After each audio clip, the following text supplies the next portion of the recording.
மக்கள் அனைவருக்கும் வணக்கம். நேற்று முழுவதும் பெரிய அளவில் சோகத்தை ஏற்படுத்திய, பெரிய அளவில் மனசெல்லாம் ஒரே பாரமா இருந்த விஷயம் இதுதான். இவருடைய பேர் பூரணச்சந்திரன். வயது 38, மதுரையை சேர்ந்தவர். திருப்பரங்குன்ற விவகாரத்தில் திருப்பரங்குன்றத்துடைய மலை உச்சியில் தீபம் ஏற்ற சொல்லி ஒரு தீர்ப்பை உயர்நீதிமன்றம் கொடுக்குது. அதை நடைமுறைப்படுத்தவே முடியாதுன்னு திமுக அரசாங்கம் ஒத்த காலம் நிற்கிது.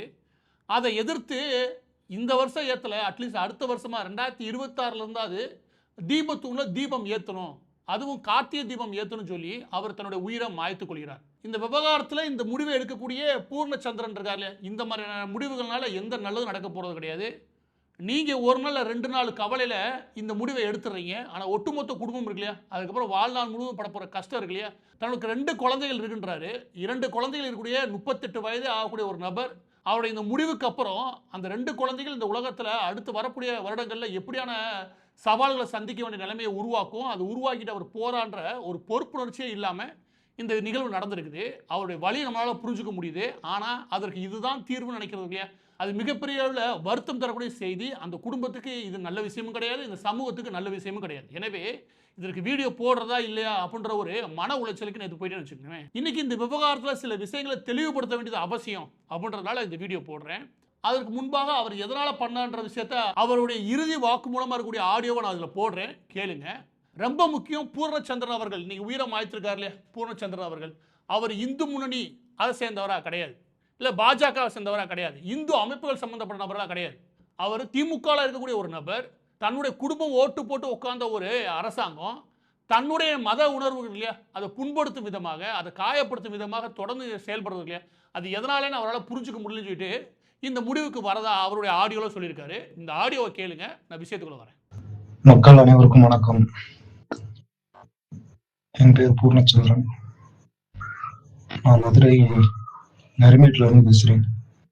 மதுரைக்காரங்க எல்லாத்துக்குமே திருப்பரங்குன்ற தீபம் ஏத்துறதுல உடன்பாடு இல்லைன்னு நிறைய பேர் சொல்லிக்கிட்டு இருக்காங்க. அதுல எனக்கு சுத்தமா நம்பிக்கை இல்லை. ஏன்னா திருப்பரங்குன்றம் முருகனோட முதல் படை வீடு.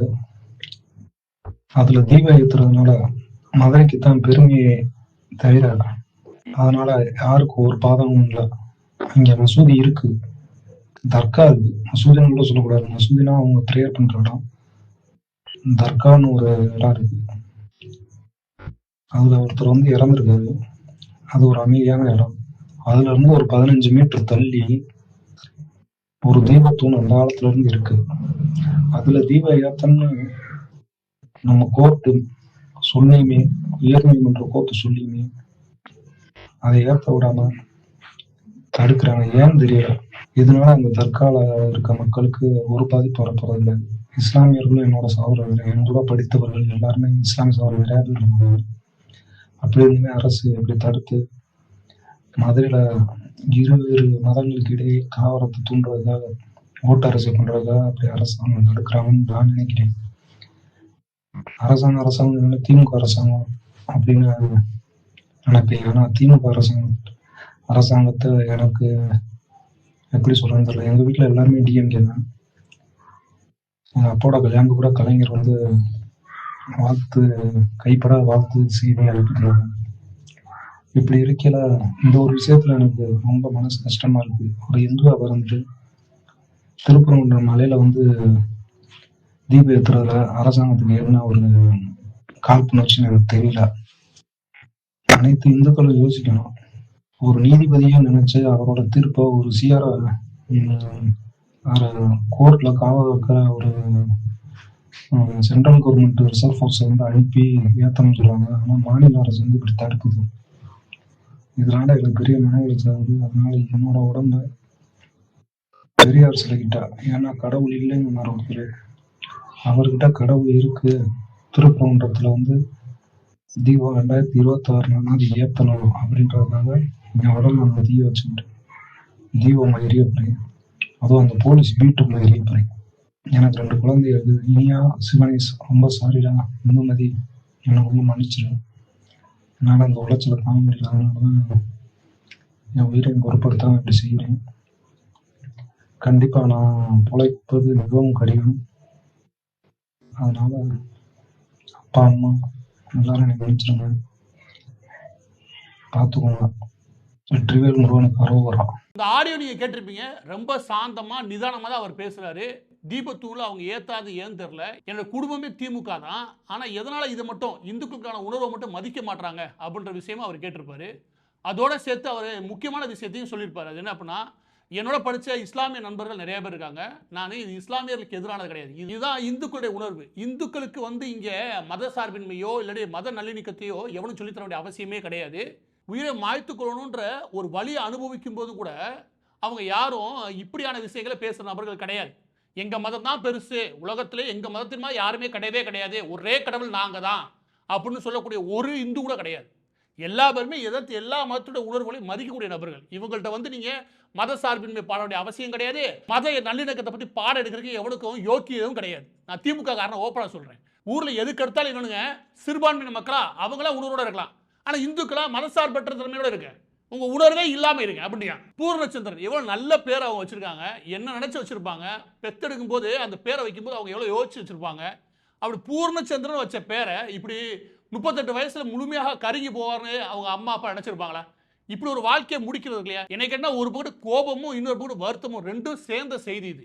ரொம்ப பெரிய மோசமான நிகழ்வும் கூட. இதை முடிவு பண்ண அவரு கடவுள் இல்லைன்னு சொன்ன ஈவே ராமசாமி இருக்காரு. அவருடைய சில பக்கத்துல கூடிய போலீஸ் பூத் ஒன்று இருக்குது. அந்த போலீஸ் பூத்துக்கு உள்ள போய் வச்சு தன்னை மாய்த்துக் கொள்கிறார். அந்த போலீஸ் பூத்துல இருந்து அவருடைய பாடியை வெளியே எடுக்கிறாங்க தீயணைப்பு துணை இப்ப இது மதுரையில் நடக்கும் போது இன்னொரு செய்தியும் சேர்ந்தே வருது. அது என்ன செய்தி கேளுங்க. அது என்ன அப்படின்னா, இதுதான் அந்த செய்தி. திராவிடமும் கிறிஸ்தவம் வேறு வேறு அல்ல, கிறிஸ்தவமும் திராவிட கொள்கையும் ஒன்றே. உதயநிதி தான் பேசுறாரு. இந்த கிறிஸ்துமஸ் கொண்டாட்டங்கள் ஆரம்பிக்கல, கிறிஸ்தவருடைய கொண்டாட்டங்கள், அதுல போய் நீங்களும் நானும் வேறு வேறு கிடையாது. இவங்க அப்பா போய் சொல்லியிருக்காரு, என்னது இது கிறிஸ்தவர்களால் ஆன ஆட்சி அவன் பேசுவானுங்க. இப்படி பேசக்கூடிய இந்த கும்பல் தான் இந்து மதனா மட்டும் அவ்வளோ என்ன தெரியல கசக்குன்னு வச்சுக்கோங்க. இவங்களுக்கு கசப்பே அதில் வருது. திராவிடமும் கிறிஸ்தவம் வேறு வேறு கிடையாது. ஏன்னா அன்பும் மனிதநேயம் கொண்டதான். இவங்க ஊருக்குள்ள சர்டிஃபிகேட் கொடுக்குறது எனக்கு தெரிஞ்ச 1600, 500, 400 அதற்கு முன்பே கூட ரத்தம் சொட்ட சொட்ட உலகத்தில் ரத்தம் சொட்ட சொட்ட வளர்ந்த ஒரு மதம் இருக்குன்னா அது கிறிஸ்தவம் தான். எனவே கிறிஸ்தவத்தினுடைய அந்த ஆன்மீக உணர்வுகளை போல அது எப்படி பரவுச்சுன்ற விஷயத்தை நான் சொல்றேன். உலகம் முழுவதும் ரத்தம் சொட்ட சொட்ட வேற எந்த மதமும் அப்படி பரவி இருக்காது. இதுக்கு நான் ஆதாரத்தை அள்ளி போட்டு தரேன். எங்க ஒரு இடத்துல உட்காந்து உதயநிதி இந்த கும்பல் இருக்கல திமுக பேச தயாரா பேச மாட்டானுங்க. ஏன் பேச மாட்டான்னு சொல்லவா? ஏன்னா இவங்களுக்கு ஓட்டு வங்கி அது இருக்கு. நிரந்தர ஓட்டு வங்கி இஸ்லாமிய கிறிஸ்தவர்கள் நமக்கு இருக்குது. அவங்களை குழுக்குழு வச்சுக்கணும் வச்சுக்கவே நம்ம என்னென்ன பண்ண முடியுமோ அத்தனை பண்ணுவானுங்க. இங்க இந்துக்களுக்கு ஒரு ஓட்டு வங்கி இல்லாதனால இந்த தீபம் ஏற்றுறதுல இந்துக்களுக்கு பாத்தியப்பட்ட ஒரு இடத்துல, இந்துக்களுக்கு சொந்தமான ஒரு இடத்துல கார்த்திகை தீபம் ஆண்டுக்கு ஒரு முறை ஏற்றக்கூடிய கார்த்திகை தீபத்தை ஏற்ற விடாம இவங்க தடுக்கிறாங்கன்னா, அதுவும் நீதிமன்ற உத்தரவை எதிர்த்து இவங்க தடுக்கிறாங்கன்னா இவங்களோட புத்தி என்னன்னு தெரியுதா? நான் கேட்கிறேன். உதயநிதியோ இல்லாட்டி MK ஸ்டாலினோ எந்த ஒரு நிமிஷமாவது இந்த மாதிரி கிறிஸ்தவர்களுக்கு வாழ்த்து சொல்ற மாதிரி இல்ல இஸ்லாமியர்களுக்கு வாழ்த்து சொல்ற மாதிரி என்னைக்காவது ஒரு நாள் தீபாவளிக்கோ இல்ல முருகன் சம்பந்தப்பட்ட இல்ல பிள்ளையார் சம்பந்தப்பட்ட ஏதாவது ஒரு பண்டிகைக்கு இவங்க வாழ்த்து சொல்லி நீங்க பார்த்திருக்கியா? நான் என்ன கேட்கிறேன் அப்படின்னா, திமுகல இருந்து ஒரு நபர் மனவேதனைப்பட்டு தன்னோட உயிரை மாய்த்து கொள்றீங்களா? இதெல்லாம் யாரும் எதிர்பார்க்கவே இல்லை. சமூகத்தில் எதிர்பார்க்கிறது என்னன்னா, குறைஞ்சபட்ச ஒரு உணர்வு இருக்கு இல்லையா? ஒரு உணர்வை மதிக்கக்கூடிய நபர்களுக்கு வாக்களிச்சு பழகுங்க. நீங்க திமுகல இருந்து இந்த மாதிரி முடிவுகள்லாம் போனா சொல்லல. அந்த கட்சியை விட்டு வெளியே வந்தாலே பாதி பேர் திருந்திடுவாங்க. நம்ம எல்லாருடைய உணர்வையும் மதிக்கணும் அப்படின்ற புத்தி. நான் திரும்ப சொல்றேன், இந்துக்களை மட்டும் மதிக்கணும், இந்துக்கள் மட்டும்தான் நீ கொண்டாடணும், இந்துக்களுடைய உணர்வை மட்டும்தான் நீ கொண்டாடணும் யாரும் சொல்லல. எல்லா உணர்வையும் நீ மதிக்கிறீல.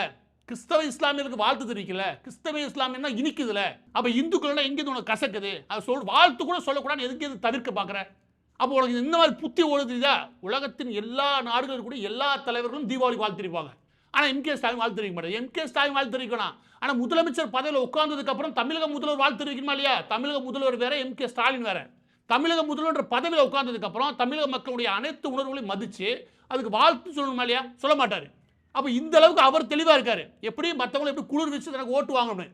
ஆகா ரொம்ப தெளிவுப்பா. இல்ல நம்ம இன்னொன்று புரிஞ்சுக்கணும். அது என்ன அப்படின்னா, இந்த மாதிரி எதுக்கு செய்யறானுங்க அப்படின்னா, இந்த பக்கத்து குழு குழுன்னு ஆகா இவங்களுக்கு ஒரு நம்பிக்கை உருவாக்குறானுங்க. பரவாயில்ல. அதுவும் மிக முக்கியமாக இங்க மதமாற்றக்கூடிய அமைப்புகள் தீவிரமாக 2006 2011க்குள்ள சும்மா 10,000 கோடிகளை கொண்டு வரும்போது இந்த எல்லா அமைப்புகளுக்கு யார் தேவைப்பட்டா அப்படின்னா திமுக தான் தேவைப்பட்டுச்சு. ஏன்னா இவங்க இந்துக்களுடைய உணர்வை மதிக்கிறத தாண்டி அதை புறக்கணிப்பானுங்க. அதை புறக்கணிக்கிறத தாண்டி இழிவுபடுத்துறதுக்கு அந்த பெரியார் கும்பல்கள் அவங்க அணிவிப்பாங்க. அவங்க 24 பேரை வேலை கடவுள் மறுப்புன்ற பேர் அவன் கடவுள் மறுப்பு சொல்லிட்டு போனா இருந்தாலும் 24 இந்துக்களுடைய உணர்வை மட்டுமே காயப்படுத்துவாங்க. இந்துக்கள் மட்டுமே மூட நம்பிக்கை மாதிரி காயப்படுத்துவானுங்க. இதையெல்லாம் பிரிச்சு பார்க்கறதுக்கு 6 அறிவு தேவையில்லை, பெரிய பெரிய படிப்புலாம் தேவையில்லை. நீங்க பண்ற இந்த அயோக்கியத்தனத்தை ஜஸ்ட் நம்ம பார்த்தாலே புரியும், கேட்டாலே புரியும். இந்த விஷயம் புரிஞ்சு நான் திமுகவுக்கு ஓட்டு போடுறானா அவன், நான் சொல்றேன், தோல்லையும் ரத்தத்திலையும் சூடு சொரணையும் இல்லாம வாழ்றான். தடிச்ச தோலோட எருவு மாடு தான் வாழ்றான் அர்த்தம். ஏன்னா என்னோட உணர்வை மதிக்க மாட்டான், ஆனா இன்னொருத்தர் உணர்வை மதிப்பான்னு எனக்கு தெரியும். ஆனா எனக்கு சூடு சொரணம் கிடையாது, நான் ஓட்டு போடுவேன் அப்படின்னா அவனுக்கு பர்சனலா அவனுக்கு லாபம் இருக்குது. அதில் திமுக நிர்வாகியா இருக்கான், கொஞ்சம் கூட வெக்கமே இல்லாமல் கோயிலுக்கு போயிட்டு வரான்னு வச்சுக்கவேன். கோயிலுக்கு போயிட்டு திருநீர் பிடிச்சிட்டு வந்து திமுக உட்காந்துருப்பான். அவன் அசிங்கமா பேச விட்டு அவன் வேடிக்கை பார்ப்பான். ஏன், எங்கேயா லாபம் கிடைச்சா போதும், காசு பணம் இருக்கா, எங்கேயும் குனிஞ்சு வாழுவோம் அப்படி வாழக்கூடிய ஒரு கீழ்த்தரமான பிறவிகள் தான் திமுக இருக்கான்னு வச்சுக்கவேன். அவனுக்கு சூடு சோறனை கிடையாது. ஆனால் ஓட்டு போடக்கூடிய வெகுஜன மக்களுக்கு புத்தி வேணாமா? ஒரு சாதாரண மக்களா இருக்கும், என்ன தேவையின் காரணமாக போட்டி போட்டு திமுக வெற்றி பெற்று ஓட்டு போடுறேன். நினைக்கிறேன் நீ ஓட்டு போடலன்னு ஒரு முடிவு பண்ணி இந்த உயிர் எதுக்கு போகணும், இந்த உயிர் எதுக்கு போகணும் கேட்குறேன். ஒரு ஓட்டு போடலை, இந்த முறையில் அத்தனை முறை இவங்க திருந்துறாங்களோ அத்தனை முறைக்கு நான் ஓட்டு போட மாட்டேன் அப்படின்னு ஒரு முடிவு போதாதா இந்த விஷயத்தை சரி பண்ணுறதுக்கு? அப்போ அந்த நிலைப்பாடு கூட நான் எடுக்க மாட்டேன்னு ஒரு இந்து திமுகவுக்கு ஓட்டு போடுறான்னா அவனுக்கு என்ன சொல்லுவீங்க? தட்டிச்ச தோலோட எந்த சூடு சோரணையும் இல்லாமல் ரத்தம் ஓடுதா இல்லையோ அதில் ஏதோ உண்ணி ஓடுதான் தெரில, அந்த மாதிரி வாழக்கூடிய ஒரு உயிர், அவ்வளோதான். அது மனிதனே சொல்லக்கூடாது, அது ஒரு உயிர். புழு பூச்சி கூட எதிர்த்து நிற்கும். அது அதுக்கு கூட துப்பு இல்லாமல் தான் திமுகவுக்கு ஓட்டு போட்டுக்கிறிருக்கேன், திமுக வாழ்றேன். அப்படி இருக்கிறனால தன் கட்சிக்காரன் திருப்பரங்குன்ற விவகாரத்தை தன் உயிரை மாய்த்து கொள்கிறான்னு செய்தி வந்ததுக்கப்புறம் அந்த போட்டு உதயநிதி என்ன பேசியிருக்காரு? நாமளும் கிறிஸ்தவம் ஒன்றுங்க, கிறிஸ்தவம் தாங்க மனிதனையும் அன்பு போதிச்சிச்சு, அதனால நாங்களும் அவங்களும் ஒன்றுங்க. யார் திமுக அன்பு போதிச்சா ஊருக்குள்ள இருக்கிற எல்லா ரவுடி பேரும் ஐயா உட்காருப்பேன். மனிதநேயமே இல்லாமல் நாட்டை கொள்ளையடிச்சு ஒரு குடும்பம் வாழுதுன்னா அது கருணாநிதி குடும்பம் தான். இந்த மாதிரி ஒரு கும்பல் வாழ்ந்துட்டு அது மனிதநேயத்தை பற்றி அன்பை பற்றி பேசுது. அது கிறிஸ்தவத்தை அதான் சொல்லிக் கொடுத்தா, அவ்வளோ கிறிஸ்தவம் அதான் சொல்லிக் கொடுத்து. உனக்கு யாரா சொல்லிக் கொடுத்தா? நான் சொல்லித்தரேன்டா. நான் திரும்ப சொல்கிறேன், கிறிஸ்தவத்தோட ஆன்மீக நம்பிக்கையோ இல்லாட்டி ஜீசஸ் அவர்களுடைய ஆன்மீக நம்பிக்கையோட போல அதெல்லாம் கரைப்படுத்த விரும்பவே இல்லை. ஏன்னா அதன் மீது எனக்கு நம்பிக்கை உண்டு. அப்போ இறந்து போன தன்னுடைய கட்சிக்கான ஒருத்தனோட உணர்வு மதிக்கப்பட தேவையில்லை. இன்னொரு பக்கம் ஓட்டுக்காக நான் இந்த மாதிரி கீழ்த்தரமாக பேசி தெரிவேனா? இதுல இருந்து உங்களுக்கு தெரியலையா இந்த கும்பலோட நிலைப்பாடு? இது இன்னைக்கு நேற்று கிடையாது. இந்த விவகாரம் ஆரம்பிச்சது திமுக எம்பி அங்கே போய் பிரியாணி போடுறத ஓப்பன் பண்ணலாம். இந்த விவகாரம் வரலாற்றிலிருந்து எங்கே ஆரம்பிச்சு அப்படின்னா டெல்லி சுல்தான்கள் வந்ததுக்கப்புறம் சுல்தான்களுடைய ஆட்சியில் திருப்பரங்குன்ற மலை எந்த அளவுக்கு கஷ்டப்பட்டுச்சு. திருப்பரங்குன்றம் கிடையாது, ஒட்டுமொத்த மதுரை மீனாட்சி அம்மன் கோயில் எல்லாம் கஷ்டப்பட்ட வரலாறு நான் சொல்லியிருக்கேன் வச்சுக்கவேன். அந்த காலகட்டத்தில் திருப்பரங்குன்ற மலையை காப்பாற்றுறதுக்கு ஒரு பெரிய குடும்பமே தன்னுடைய உயிரை மாய்த்து கூட்டாங்கன்னு வச்சுக்கவேன். அதுக்கப்புறம் சுதந்திரம் வாங்கியாச்சு, அந்த நிலம் இந்துக்களுக்கு சொந்தமானதுன்னு தீர்ப்பு வாங்கியாச்சு. அதற்கப்புறமா அந்த தீபத்தூணில் தீபம் ஏற்ற முடியாத நிலைமை உருவாக்குனாங்க இல்லையா? அப்போ அதை எதிர்த்து ராஜகோபால் அவர்கள், தியாகி காளிதாசன் அவர்கள் இவங்கெல்லாம் உயிர் மாய்த்தது அந்த விஷயத்துல தான். இன்னைக்கு பூரணச்சந்திரன் தன்னையே உயிர் மாய்த்து கொள்கிறார். ஆனால் என்ன, மற்ற விவகாரம் என்னால் எல்லா இடத்தையும் பத்திக்கணும்னு வச்சுக்கோங்க. இந்த விவகாரத்தை எனக்கு தெரிஞ்சு எல்லா மீடியாவும் ஏறக்குறைய ஊற்றி மூடிட்டாங்க. ஏன்னா எல்லாம் திமுக சார்பாக நிற்கிறவனுன்னு வச்சுக்கோங்க. திமுக இதில் வாயை திறக்கவே இல்லை. ஏன்டா உன் கட்சிக்காரன் உன் கட்சிக்காக ஓட்டு போட்டவன் ஒரு உணர்வை வெளிப்படுத்தி சொல்லியிருக்கான், இந்த மாதிரி நிலைப்பாடுகளை எடுக்காதீங்க, தீர்ப்பு என்ன வருதோ அது நீதிமன்றம் என்ன தீர்ப்பு கொடுக்குதோ அதை அரசாங்கம் பின்பற்றும் அப்படின்னு சொன்னா என்ன குறைஞ்சா போவ சொல்ல. இவங்க நேராக கிறிஸ்தவ பண்டிகை போய் கலந்துக்கிறாங்கன்னா இவங்க எவ்வளோ தீவிரமாக இந்த விஷயத்தை வெளிப்படுத்துறானுங்க. எனவே பதிவோட இறுதியாக மதுரையை சேர்ந்த பூர்ணச்சந்திரன் அவருடைய மறைவுக்கு ஆழ்ந்த இரங்கல்கள். அவங்க குடும்பத்துக்கு எந்த உதவினாலும் சரி எங்களை நீங்கள் தொடர்பு கொள்ளலாம், எங்களால் என்ன முடியுமோ அத்தனையும் செய்ய தயார். அதே நேரம் திமுகவில் இருக்கக்கூடிய இந்துக்கள் ஒரு நிமிஷமாக உட்காந்து யோசிங்க, இதை மாற்றி போடுறதுனால நமக்கு எந்த குறைஞ்சும் போகிறது கிடையாது. இந்த மாதிரி நம்மளுடைய உணர்வுகளை மதிக்கணும், அவ்வளோதானே எதிர்பார்க்குறோம். வேறு எதுவும் கிடையவே கிடையாது இல்லையா? வேறு எதுவும் சொல்லவே இல்லையே. நீதிமன்றம் ஒரு உத்தரவு கொடுக்கணும், அந்த நீதிமன்றத்தை அமல்படுத்த வேண்டியது இந்த அரசாங்கத்துடைய கடமை.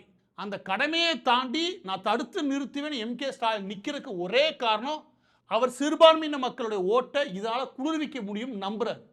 இந்த நம்பிக்கையை நீங்கள் உடைக்கணும்னா அந்த ஓட்டை மாற்றி போட்டாலே முடிஞ்சு போச்சு, உங்களோட ஒட்டுமொத்த பவரையும் காட்டிட முடியும். இந்த மாதிரி விஷயங்களை ஈடுபடுறது என்ன கேட்டிங்கன்னா முட்டாள்தனமும் கூட. கடந்த ஒரே ஒரு வாரத்தில் அங்கே திருப்பரங்குன்றம் மலை விவகாரம் அவ்வளோ பத்திக்கிட்டு எரியுதா? ஆனால் இந்த பக்கத்து சென்னை விமான நிலையம் பக்கத்தில் 400 அறைகள் கொண்ட ஹஜ் பயணம் இருக்கு இல்லையா, அதாவது இஸ்லாமியர்கள் மெக்காவுக்கு அவங்களுடைய புனித பயணம் மேற்கொள்றாங்களே அவங்களாம் தங்கி போகிறதுக்கு இலவசமாக ஒரு விடுதியுடன் கூடிய ஒரு மாளிகை ரெடி பண்ணுறாங்க. யார்? எம்கே ஸ்டாலின். யார் காசில்? அவங்க காசில் கிடையாது, மக்கள் காசில். மக்களுடைய காசில் தான் அந்த 40 கோடிக்கு அந்த கட்டடத்தை கட்டுறாப்புல. எது கட்டுறாரு? அப்போ தான் அவங்க உணர்வை குளிர்விக்க முடியும். இந்த பக்கத்து 2 பேரும் சேர்ந்து கிறிஸ்துமஸ் பண்டிகைக்கு தென் தமிழகத்தில் எந்த இடத்துல போய் கொண்டாடலாம் அப்படின்னு ஒரு பிளான் ஒன்று போட்டுருக்கானுங்க. இதில் ஏதாவது ஒன்று தீபாவளிக்கோ இல்லை ஏதாவது ஒன்று இங்கே இருக்கக்கூடிய இந்து பண்டிகைகளுக்கோ இந்த கும்பல் செஞ்சு நீ பார்த்துருக்கியா? எனவே தான் சொல்கிறேன், இதில் ஆய்வு பண்ணுறதுலாம் எதுவுமே கிடையாது. பூர்ணச்சந்திரன் அவர்களுடைய அந்த ஆடியில் என்ன சொல்கிறாரு, எனக்கு புரியலன்றாரு. இது கூட புரியலையா? நான் கேட்குறேன், சோத்துல உப்பு தான் போட்டு சாப்பிட்றோம்னா நிச்சயம் சொல்கிறேன், ஒருத்தன் கூட திமுகவுக்கு ஓட்டு போட மாட்டான். ஒரு இந்து கூட திமுக ஓட்டு போட மாட்டான். திமுகவுக்கு ஓட்டு போடக்கூடாதுன்றது இஸ்லாமியர்களை எதிர்த்தோ கிறிஸ்தவர்களை எதிர்த்தோ கிடையாது. அவன் அவனோட உணர்வை மதிக்காத கும்பல் இருக்குல்ல, அவனுக்கு எதுக்கு நான் ஓட்டு போடணும்? இந்த முடிவை தான் நான் எடுக்க சொல்கிறேன். அதற்காக இந்த கட்சிக்கு போங்க அந்த கட்சிக்கு போங்க நான் சொல்லலை. திமுகவுக்கு ஓட்டு போடாதையா, அந்த முடிவுக்கு ஃபர்ஸ்ட் வா. நீ எந்த கட்சிக்கு வேணா போட்டுக்கோ, திமுகவுக்கு எதுக்கு ஓட்டு போறேன்னு நான் கேட்குறேன். அந்த முடிவுக்கு வா. இங்கே எல்லாமே திருத்தப்படும். யாரோட உயிரும் மாய்க்க வேண்டிய அவசியமே கிடையாது.